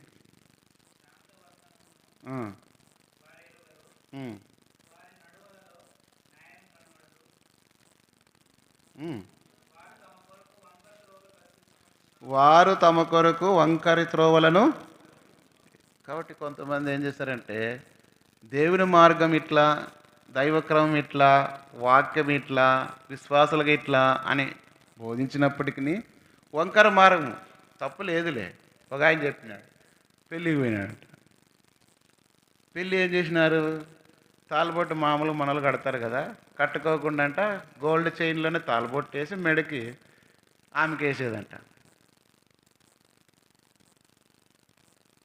ఇట్లా చేసినారన్నా అని. వంకర మార్గాలు ఇవన్నీ వాళ్ళకు అనుకూలమైన విధానంలో వాళ్ళ ఇష్టాలు నెరవేర్చడానికి చేసే మార్గాలు. దేవుని వాక్యం అన్నీ ఒప్పుకోదు. ఒకవేళ నీకు ఇష్టం కావచ్చు, లేదంటే ఇష్టం లేకపోయినా కొంతమంది నీతో ఏకీభవించినా అది దేవునికి ఇష్టం లేనిది, దేవుని దృష్టికి దుష్కార్యంగా ఉంది దావీదు చేసిన పాపం. మనుషులు ఎవరేమనకపోవచ్చు. నువ్వు దేవుని వాక్యం ఎరిగి ఉండి కూడా, అన్నీ తెలిసి ఉండి కూడా దేవుని విషయంలో తప్పు పొరపాటు చేసినట్లయితే ఆ తప్పుకు ప్రతిఫలము ఖచ్చితంగా నువ్వు పొంది తీరాల్సిందే. నీతిమంతుడు తన నీతిని విడిచి పాపం చేసిన యెడల అతని ఆత్మను గురించి అతడే తనకు ఉత్తరవాదిగా ఎంచబడతాడు. దుర్మార్గుడు అంటే తెలియని వ్యక్తి అయితే, దేవుని ఎరగని వ్యక్తి తప్పు చేసినప్పుడు అతని విషయంలో మనము అతనికి దేవుని వాక్యం బోధించినప్పుడు అతని ఆత్మ విషయంలో బోధించకపోతే మనం ఉత్తరవాది అవుతాం. నువ్వు నీతిమంతుడై ఉండి దేవుని ఎరిగిన వాడై ఉండి కూడా తన నీతి మార్గాన్ని విడిచిపెట్టి తప్పు మార్గంలో వంకర మార్గంలో పోయినట్లయితే నువ్వు చేసిన దానికి ప్రతిఫలము నువ్వు పొందుతూ అదే తర్వాత దావీదు జీవితంలో పొందాడు. తను ధ్యానించుకుంటూ వెళ్ళినప్పుడు మళ్ళీ చెప్తూ వస్తాడు. కాబట్టి తన చుట్టూ ఉన్న వారిని చూసి తప్పిపోయాడు. అనేక సార్లు మనము అమ్మ ఇది అయిపోయింది, అది అయిపోయింది, అది జరుగుతుంది, ఇది జరుగుతుంది, వాళ్ళు ఇది ఇట్లా అది జరిగింది, ఇది జరిగింది అని కలవరపడుతుంటాం. ఒక బంధువుల దొడ్డి లెక్క ఉండే ఊరి బయట ఒక బంధువుల దొడ్డి ఉందంట. అంటే పశువులన్నీ తప్పిపోయిన వాటిని దాంట్లో తోలుతుంటారు. పశువుల పొలాల్లో పడిన వాటన్ని బంధువుల దొడ్డి అందరు. అలాంటి స్థలంలో ఇది వచ్చిందంట, ఒకటి సింహం గాంటిస్తున్నప్పుడు అన్ని పశువులన్నీ అట్లా ఇట్లా ఉన్నాయి, కానీ ఒక చిన్నది మాత్రం దూడ మాత్రం అటు ఎగిరి ఇటు ఎగిరి అమ్మ వచ్చింది, పులి వచ్చింది, సింహం వచ్చింది, నన్ను తినేస్తాను ఆ ఎగురుకుంటా బయటపడిందంట. పందుల దొడ్లో నుంచి బయటపడింది. ఇప్పుడు ఎవరు దొరికింది? అందుకే పేతురు అంటాడు, నేను ఎందుకంటే పేతురు ఆయన అన్నాడు దొరికాడు కాబట్టి, శోధనలో పడిపోయినాడు కాబట్టి యేసుప్రభు ఎరుగనని అన్నాడు. కాబట్టి మీ విరోధైన అపవాది గర్జించు సింహం వల్లే ఎవరు మృంగదనా అని తిరుగుతున్నాడు. 1 పేతురు 5:7 అనుకుంటా. కాబట్టి మీ విరోధైన అపవాది ఎవరు మృంగదనా అని తిరుగుతున్నాడు, ఏదో రకం కలవరపడుతుంటాడు. మీ హృదయంలో కలవరపడి నీకుడి వేరవ నీకుడు ఏలైనగా మీరు దేవుని యందు విశ్వాసం ఉంచు. కాబట్టి మన హృదయాల్లో దేవుని యందు విశ్వాసం ఉంచిన తర్వాత రానిలే పరిస్థితి, జరగనిలే, ప్రార్థన, ప్రభా ఈ పరిస్థితిలో ఎట్లా వెళ్ళాలి, ఏమి చేయాలి, నీ ఆలోచన ప్రకారం నడిపించు, ఈ శోధనలో నుండి తప్పించుకునే మార్గం మాకు ఏర్పాటు చేయి అంటే దేవుడు మార్గం ఏర్పాటు చేస్తాడు. అది లేకుండా ఎన్నెన్నో మాట్లాడుకుంటూ కూర్చుంటాం. అది ఇట్లా, ఇది ఇట్లా అంట, వాయమంట, ఈయనంట, ఇది జరిగిందంట, అట్లుంటే బాగుండి ఇట్లాంటి జరిగిందని ఎన్ని రాత్రల్లా మాట్లాడినా పొద్దున ఏం జరగదు. అది మన ఆలోచనలు మాట. కాబట్టి ఇక్కడ దావీదు అనుభవంలో మనం చూస్తూ వచ్చినప్పుడు తనకు శోధనకు గురై దేవుని మార్గంలో నుండి తప్పిపోవడానికి, నేను సౌలుతో నుంచి తప్పించుకునేడానికి సిక్లగులో వెళ్ళి ఆకీషు రాజును చేరాడు. దైవ మార్గంలో దేవుని ఉద్దేశంలో కూడా మనం కూడా అనేక సార్లు త్రోసివేసిన వారమై తప్పిపోయే ప్రమాదం మనుషులకు కలుగు సాధారణ శోధన తప్ప. శోధనలో కూడా మనకు తప్పించుకునే మార్గము కలిగజేస్తారు. అయితే ప్రభు మీద ఆధారపడాలి. ఇది 4 తన చుట్టూన్న ప్రజలను చూశాడు. ఇప్పుడు 5వది ఏం చేసినాడంటే దేవుని చూచుటకు బదులు మనుషులను చూశాడు. దేవుని చూడడానికి బదులు ఇప్పుడు ఎవరిని చూసినాడు? మనుషులు. సౌలును చూసినాడు, సైన్యం చూసినాడు, లేదంటే ఆకీషు రాజును చూసినాడు. అబ్బా ఈ ఆకీషు రాజు దగ్గరికి ఉంటే నాకు అన్ని రకాల సేఫ్ సైడ్గా ఉంటాను, సౌలుకి రాడు కదా అని సొంత ఆలోచనలు. కానీ ఇదే దావీదు తర్వాత కాలంలో చదవండి 34 కీర్తనలు 5-6 వచనాలు.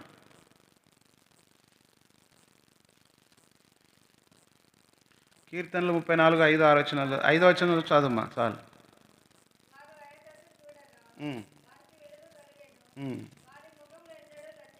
వారు ఆయన తట్టు చూడగా, ప్రభు వైపు చూసినప్పుడు వారి ముఖములు ఎన్నడను లజ్జింపకపోను. స్టెఫెన్ ముఖం చూసినప్పుడు దగదగ మెరుస్తూ ఉంది. కొండ మీద మోసే ప్రార్థనలు చేసి దిగి వచ్చిన తర్వాత అతని ఆ ప్రకాశమైన వెలుగును చూడలేకపోయినాడు. దేవుని పిల్లలుగా మనం ఉన్నప్పుడు, దేవుని ఆత్మచేత మనం నడిపించబడుతున్నప్పుడు, దేవుని బిడ్డలుగా ఈ లోకంలో దీపాలుగా మనం ఉన్న వెలుగుగా ఉన్నప్పుడు అనేకులు మన యొద్దటకు ఆకర్షించబడతారు. అనేకులు మన ద్వారా దేవుని నడిపించబడుతూ, మీరు లోకమునకు వెలుగై ఉన్నారు. మనం ప్రభు వైపు చూసినప్పుడు మన ముఖాలు వెలిగించబడతాయి. లోకం వైపు చూసినప్పుడు అది కావాలి, శరీరాశ, నేత్రాశ, జీవబుడంబం, అది కావాలా, ఇది కావాలా, అది చేయాలి, ఇది చేయాలి, అవన్నీ కూడా వ్యర్థం.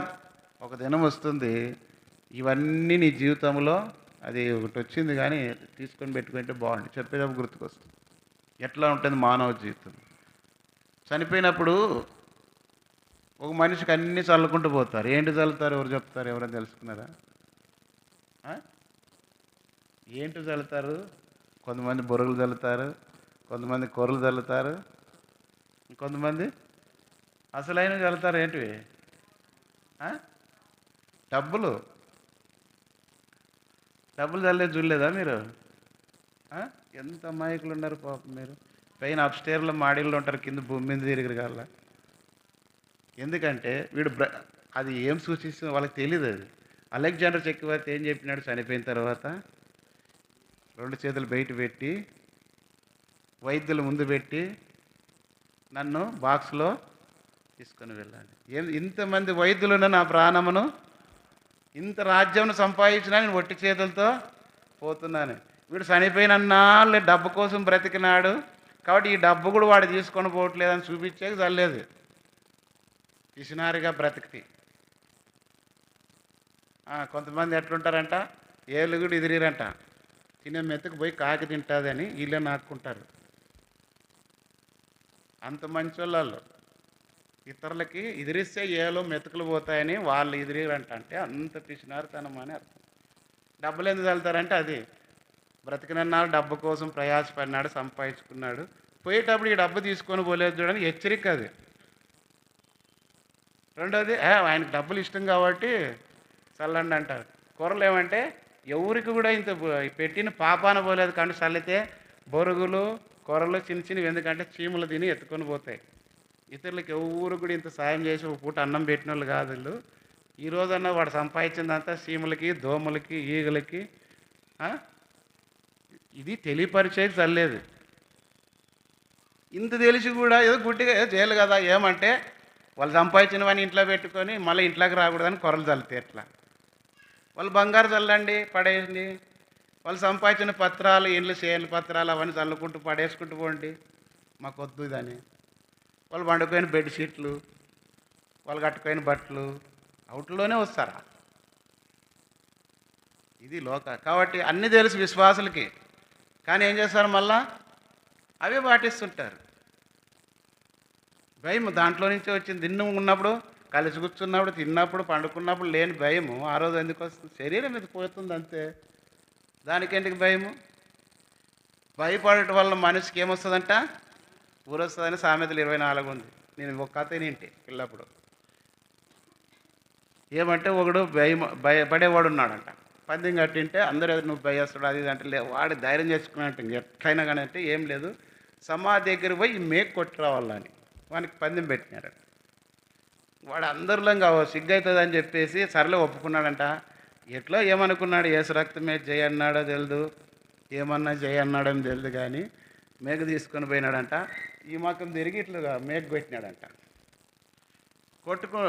కొట్టిన సందర్భంలో ఇంకా అయిపోయింది కదా, కొట్టినాను వెనక్కి తిరిగిపోతే ఈ అంగి ఇట్లా తగులుకొని గట్టిగా పట్టుకుందంట. వానికి ఏమనిపించింది చెప్పండి? దయ్యం పట్టుకుంది అని. కానీ అది కాదు విషయం. వాడు కొట్టేటప్పుడు కిందున్న అంగికి మేఘ పడింది, కొట్టినాడు. వాడు ఆడే అదరుకొని చచ్చిపోయినాడంట. ఇప్పుడు భయపడటం వల్ల ఏమొస్తుంది? విశ్వాసులు మీలో ఉన్నవాడు లోకంలో ఉన్నవానికంటే నువ్వు క్రీస్తు బిడ్డ లోకాన్ని జయించి సాతాన్నే జయించి పరలోక సింహాసనం మీద ఆసీనుడైనటువంటి యేసు ప్రభు బిడ్డ ఎందుకు భయపడాలా? చిన్న వాటికి భయపడుతూ ఉంటారు. దేవుని పిల్లలే అది ముట్టుకోకూడదు, ఇట్లా పోకూడదు, అట్లా పోకూడదు, ఇట్లా రాని మేము అనుకుంటుండ్రు. సమాధులతో శైలు చూపిస్తే ఇంట్లోకి వస్తారని చూపించకూడదని మళ్ళీ ఏదో చేతులు ఇట్లా అంటుండ్రు. చూపించకూడదు అట్లా శైలు అంటుండ్రు. కాబట్టి దావీదు జీవితంలో భయపడినాడు. తన సొంత ఆలోచన ప్రకారం పోయినాడు కాబట్టి తర్వాత దినాలు నష్టపోయే ప్రమాదం వచ్చింది.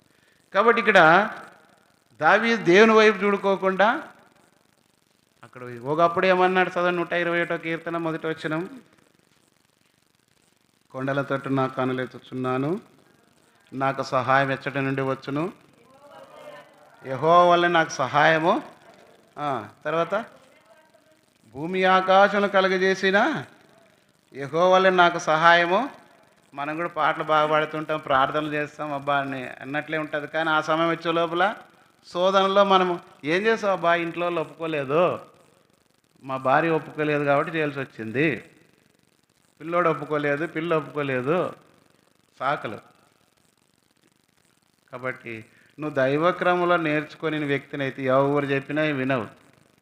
నేను నా దేవుని ఇష్టం నెరవేర్చడానికే దేవుడు నన్ను రక్షించుకున్నాడు అని మనం ఎప్పుడైతే విశ్వాసులుగా మనం కానీ దావీదు అంత గొప్ప ధైర్యవంతుడు, యుద్ధశాలి, అన్ని విషయాల్లో దేవుని తోడు ఎరిగిన వ్యక్తి ఇప్పుడు తన మనసులో అనుకొని తప్పిపోయినాడు. తప్పిపోయే విషయాలు 5 చూసుకో. ఆ రోజు చూడండి, అదే 27వ అధ్యాయము 5వ వచనం చదవండి. మొదటి సమూయేలు గ్రంథం 27:5.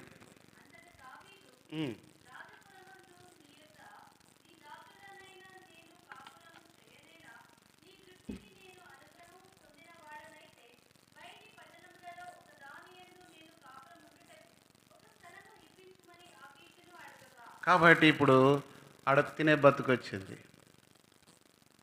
ఒకప్పుడు సౌలుకి వేల కొలది, దావీదుకు అంత గొప్ప ఉన్నతమైన స్థానంలో నుండి ఇప్పుడు దావీదు ఎక్కడ పోయినాడు? ఒక చిన్నది ఇప్పించయ్యా అన్నాడు. ఎవరిని? ఆకీషు రాజుని. దేవుని బిడ్డలు కూడా కొన్నిసార్లు ఎట్లా స్థితికి జారిపోతారంటే లోకస్తులను, లోక పద్ధతులను, లోక సంబంధమైన వ్యక్తులను ఆశ్రయిస్తారు. నువ్వు నాలో ప్రభు ఉన్నాడు కాబట్టి నేను ఒకరి కింద బతకూడదు, ఒకరిది ఆశించకూడదు, నీ పొరుగువాని దేనిని కూడా ఆశించకూడదు అని ధర్మశాస్త్రంలో రాయబడింది. దాని కింద అన్నీ ఉన్నాయి, ఇంకేమీ ఉన్నది చిన్నది కూడా. అలాంటి దావీదు ఇప్పుడు ఏమని అడిగినాడు? 5వ వచనంలో చూస్తే, నీ దృష్టికి నేను అనుగ్రహం పొందినవాడిని దయచేసి అయ్యా రాజా. ఒకప్పుడు గొల్యాతను జయించిన ఆకీషు రాజు దగ్గరికి పోయి ఇప్పుడు అదే రాజ్యాన్ని శత్రు రాజు దగ్గరికి పోయి బ్రతిమలాడి బతుకుతున్నాడు.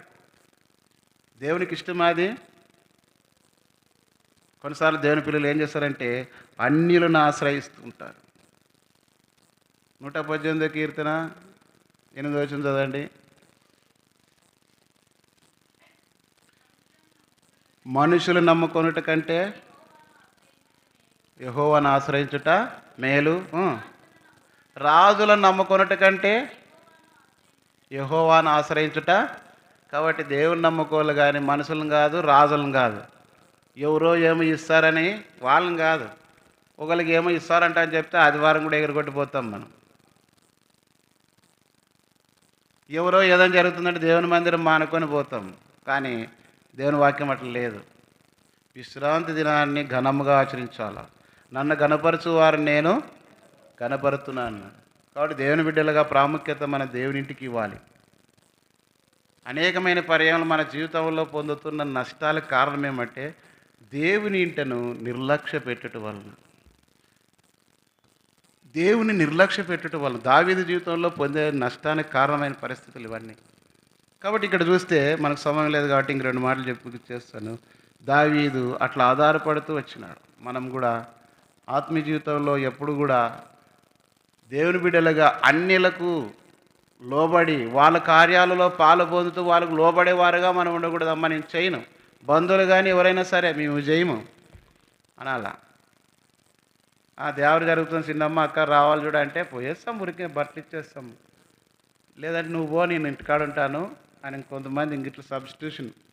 కరెంటు పోతే ఇన్వర్టర్ పెట్టుకుంటారు కదా, ఇది పడకపోతే అది వెలుగుతుంటుంది అన్నమాట. ఇవన్నీ దేవుడు యెహోవాకు అనుదృష్టి లోకమంతటా నువ్వేం మాట్లాడింది, ఏం చేసింది, ఎక్కడ తిరిగింది, ఏం ప్రయత్నాలు చేసింది, యుక్తులు కుయుక్తులు శక్తులు అన్నీ తెలుసు ఆయన నిన్ను పుట్టించినోనికి. నువ్వు కొంతకాలం బతికేదానికే వానికే ఇంట్లుంటే దేవుడు నిన్ను కలిగేసింది దేవునికి తెలీదా? కాబట్టి దావీదు జీవితంలో నష్టపోయేదానికి ఆకీసు పక్షాన పోయి అడక తినేవాడుగా, భిక్షమెత్తేవానిగా, తనకున్నటువంటి యుద్ధ నైపుణ్యమును కానీ ఇశ్రాయేల్ రాజు మీద దేవుడు ఇశ్రాయేల్ మీద రాజుగా చేస్తామని దేవుని తలంపు ఆలోచన కలిగి ఉంటే కేవలం సౌలు రాజుకు భయపడి ఆ రాజ్యం నుండి పారిపోయి అన్ని రాజు పంచాన పడినాడు. దేవుని పిల్లలు కూడా అనేక సార్లు వాళ్ళు వీళ్ళు తాగిపోయి యాచనకర్తలుగా అంటే భిక్షమెత్తి నీతిమంతులు విడుబట్టు కానీ వారి సంతానము భిక్షమెత్తుటగా నేను చూచుండి. ఇదే దావీదు అంటాడు 37వ కీర్తన చదవండి.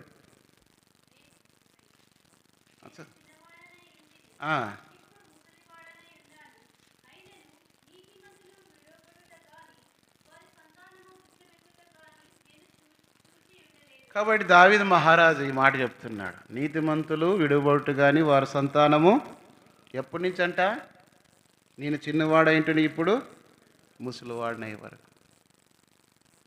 దేవుని పిల్లలుగా మనం ఇప్పుడు ఎన్నో విషయాలను ఇతరులను ఆశ్రయించి వారు మరి మనము 28లో మనం చదువుతాం ద్వితీయోపదేశకాండం ఏమన్నాడు, నువ్వు అనేక జనులకు అప్పిచ్చేది కానీ అప్పొచ్చేవి దేవుని పిల్లలుగా మనకు కలిగిన దాంట్లో మనం సమృద్ధిగా దేవుని కొరకు నమ్మకంగా జీవిస్తూ దేవునికి నమ్మకంగా ప్రయాసపడుతూ ప్రార్థన చేస్తూ మనకు కలిగిన దాంట్లో దేవుని విషయంలో 10వ భాగం చెల్లించుకొచ్చినట్లయితే దేవుడు ఏమి కూడా తక్కువ చేయడు.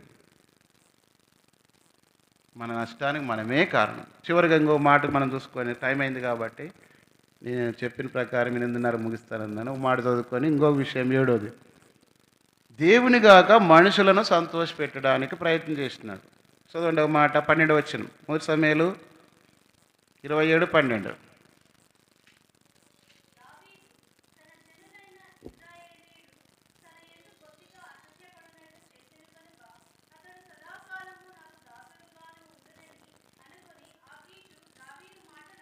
కాబట్టి కుయుక్తిగా నడుచుకుంటున్నాడు. తన జనుల ఎదుట అసహ్యపడినట్లుగా ప్రవర్తిస్తున్నాడు. కొంతమంది వాళ్ళు ఎదురా నేను ఇట్లా మాట్లాడతాను మరి ఏమనుకోద్దండి, వాళ్ళు ఉండారని అట్లా మాట్లాడితే ఇక్కడ ఒక మాట చెప్తారు, మళ్ళీ అవతల పోయి ఇంకో మాట చెప్పేసి చిన్నగా తీటిగేదిరా తాటిగేదిరా అంటారు, దాన్ని గోకొస్తారు. వాళ్ళు గీరుకుంటుండేదానికి విని వాళ్ళ తలకాయలు చెడగొడతారు, పోయి ఊరికి ఉండలు ఉండరు. కాబట్టి కొండిగాన మాటలు ఎవరు వినద్దంటే తేలు గుట్టినట్లు కుడతారు, లోనికి పోయి చచ్చుకుంటారు. కానీ తనకలాడేది ఇసుమెక్కి తనకలాడుతుంటారు. కొంతమంది ఎట్లుంటారంటే చాలా మోసకరమైన మాటలు. దావీదు కూడా ఇప్పుడు ఏం చేసినాడంటే సొంత ప్రజలు అసహాయపడినట్లుగా ప్రవర్తించి ఈ యొక్క సిక్లకు రాజు అయినటువంటి ఆకీషుడు ఇష్టగా ఉండడానికి ఇష్టపడ్డాడు, మనసును సంతోషపెట్టడానికి ఇష్టపడ్డాడు. కానీ దేవుడు సంతోషించుతున్నాడా లేదని చేసే పని వలన అని ఇష్టపడలేదు. మనం కూడా అనేకసార్లు మనుషులు సంతోషపెట్టడానికి, వాళ్ళ మెప్పు పొందడానికి, వాళ్ళ ఇష్టం నెరవేర్చుకోవడానికి అనేక రకాలుగా అనేకమైన పనులు చేస్తూ అబద్ధం ఆడతాము, చేయకూడని పనులన్నీ చేస్తాము, అనేక రకాలుగా మనం ప్రవర్తిస్తూ వస్తాం. దీని వలన దేవుడు బాధపడుతున్నాడా, దుఃఖపడుతున్నాడా అని చెప్పేసి. కాబట్టి దేవుని పిల్లలుగా మనము దావీదు ద్వారా నేర్చుకోవాల్సింది ఏమంటే, తను సౌలుని తప్పించుకుందని అనుకొని ఆకీషు రాజు దగ్గరికి వెళ్ళి చిక్లగలో కాపురం ఉండడానికి తన మనసులో అంతా తప్పిపోతూ వచ్చిన చిక్లగలో కాపురం ఉండి ఇప్పుడు చివరికి ఆకీషు రాజును సంతోషపెట్టడానికి తన జీవితంలో సొంత ప్రజల్ని అసహ్యపడినట్లుగా చేస్తున్నాడు. దేవుని సంఘము, దేవుని ప్రజల మీదే కొంతమంది రకరకాల ఆరోపణలు చేస్తూ ఏది పడితే అది మాట్లాడుతూ ఉంటారు. దేవుని సంఘము దేవుని ప్రజలది, దేవునిది. అలాంటి దేవుని సంఘం మీద మనం నష్టాన్ని కలుగజేస్తే దానికి రెట్టింపైన నష్టం నువ్వు పొందుతావు. కాబట్టి ఎప్పుడు కూడా దేవునింటికి విరోధంగా, దేవుని ప్రజలకు వ్యతిరేకంగా మాట్లాడేది కానీ, ప్రవర్తించేది కానీ, ఏమైనా తలపెట్టేది కానీ చేయకూడదు. నీకు విరోధంగా రూపించబడిన ఏ ఆయుధమును వర్ధిల్లదు. రాసి పెట్టుకోండి, దేవునికి విరోధంగా మనము ఏ పని చేసినా వర్ధిల్లము. కాబట్టి అనేకసార్లు మన జీవితంలో ఇలాంటి నష్టం పొందే ప్రమాదం ఉంది. కాబట్టి తాను నిలుచున్నానని తలంచుకొని వాడు పడిపోకుండా జాగ్రత్తగా. దావీదు అనుకోండొచ్చు, నేను బాగున్నానులే, దేవుడు నాకు తోడైన. కానీ అంచెలుగా తన జీవితంలో సొంత నిర్ణయం ప్రకారం పోయి నష్టపోయాడు. కాబట్టి గొడ్డలి కథ మీకు చెప్పాను. ఆ గొడ్డలు కట్టెలు నరుకుతుంటే చెట్లు అంటున్నాయంట. మనలో వానికి ఒకడు సాయం చేయకపోతే మనల్ని ఎందుకు ఈ గతి పట్టిస్తాడని. ఎవరు సాయం చేసిండేది? గొడ్డలకి ఏమేసి ఉంటారు? చెట్లలో నుంచే ఒక కొమ్మ తీసి కామ వేసి ఉంటారు. ఈ కామ లేకపోతే చెట్లు గొడ్డలు నరకలేదు కదా. దేవుని సంఘం పాడేయడానికి, నష్టపోయేదానికి, దేవుని పిల్లలకి నష్టం కలగడానికి కారకులు ఎవరంటే దేవుని పిల్లలే ఎక్కువ. బయట వాళ్ళ నుంచి కాదు. బయట వాళ్ళ నుంచి ఎంత వస్తే అంత ఆశీర్వాదం. కాబట్టి అందుకే చివరిగా ఈ మాట చదువుకొని ముగిస్తాం. యెషయా గ్రంథం 55:7. భక్తిహీనులు తమ మార్గంలో విడవలను, దుష్టులు తమ తలంపులను మానవలను.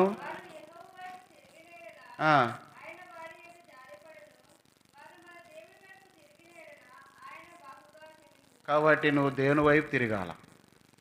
భక్తిహీనులు తమ తలంపులు మానవలను, మార్గంలో మానుకో. దేవునికి విరోధంగా నడుచుకొని దావీదు వల్ల నష్టపోయే స్థితిలోనికి రావద్దు. దావీదు ఆ రీతిగా అనుకొని చివరికి ఎంతో నష్టపోయే ప్రమాదం ఏర్పడుతుంది. అంచెలుగా తన ఆత్మీయ జీవితంలో దేవునికి దూరం అయిపోతూ వచ్చినాడు. అందుని బట్టి తన జీవితంలో నష్టం పొందాల్సి వచ్చింది. కాబట్టి ఈ రాత్రి కాలశంలో దావీదు ద్వారా నువ్వు నేర్చుకోవాల్సింది ఏమంటే, అతను సిక్లగులో అన్యరాజు అయినటువంటి గాతు ఆధీనంలో ఉన్నటువంటి ఆకీషు రాజు కింద ఉండి అతని ఇష్టాన్ని నెరవేర్చడానికి సిద్ధపడ్డాడే కానీ దేవుని సంతోషపెట్టడానికి, ఆ యొక్క ఇశ్రాయేలు ప్రజలను సంతోషపెట్టడానికి దావీదు ఇష్టపడలేదు. మనం కూడా దేవుని సంఘము, దేవుని ప్రజల కొరకై జీవించడానికి ఇష్టపడాలి కానీ లోకం కొరకు, సొంతం కొరకు, దేవుని సంఘంలో ప్రజలకు వ్యతిరేకంగా మనం జీవించడం అనేది దేవుడు సంతోషించాడు.